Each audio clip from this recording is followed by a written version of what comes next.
మాఘమాసం శుక్లపక్షం 5వ రోజు వసంత పంచమి, శ్రీ పంచమి, సరస్వతి జయంతి. ప్రకృతిలో వసంత ఋతువు ప్రారంభాన ఈరోజు చదువుల తల్లి సరస్వతీదేవి జయంతి ఘనమైన పండుగ. సరస్వతీదేవిని పూజించడము, అక్షరాభ్యాసము శుభప్రదం. శ్యామలే శారద, శారదే శ్యామల. శక్తిపీఠం శారదాపీఠం శృంగేరి. ఋష్యశృంగుడు విభాండకముని సుతుడు. రామాయణ భారతాలలో విశిష్ట వ్యక్తి. అంగదేశంలో వర్షాలు కురిపించిన, దశరథునిచే పుత్రకామేష్టి యజ్ఞం చేయించిన ఋషి. శృంగగిరి, శృంగేరి ఆయన నివాసం. ఆదిశంకరులు భారతదేశం అంతటా తన ప్రయాణ సమయంలో శృంగేరిలోని తుంగా నది ఒడ్డున ఒక పాము తన పడగను గొడుగులా విప్పి గర్భవతి కప్పను ఎండవేడి నుండి కాపాడుతూ ఉండడం చూశాడు.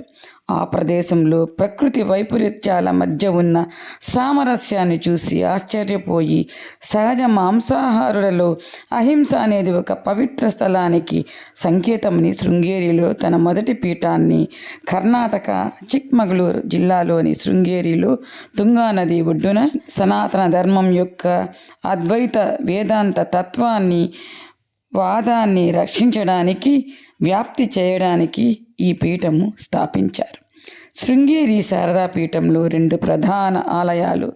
మొదటిది 14వ శతాబ్దంలో నిర్మించబడిన విద్యాశంకర ఆలయము.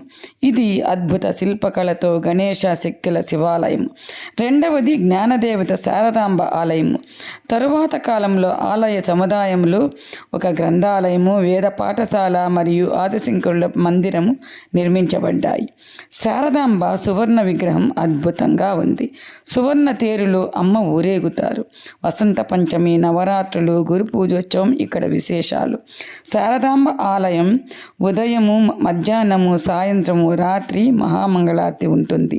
చారిత్రాత్మక ఆటుపోట్లకు సాక్ష్యంగా, అద్వైత సిద్ధాంతం రక్షణ లక్ష్యంగా, సనాతన సంప్రదాయాలతో, నిత్యాన్న దానాలతో ఈ పీఠము విలసిల్లు. అష్టాభ్యాసము, నవరాత్రి ఉత్సవాలు జరుగుతాయి. ఆలయం నుండి తుంగ మీదుగా ఓ వంతెన, నరసింహవనం, వేద పాఠశాల, గురువుల సంస్థానం, గురుభవన్, దేవాలయాలు ఉన్నాయి. జగద్గురువులచే చంద్రమౌళీశ్వర పూజ జరుగును. బెంగళూరు నుండి రైలు సదుపాయము, బస్సు సదుపాయము కలదు. నమో శారదామాత, నమో శారదామాత. వసంత పంచమి శుభాకాంక్షలు.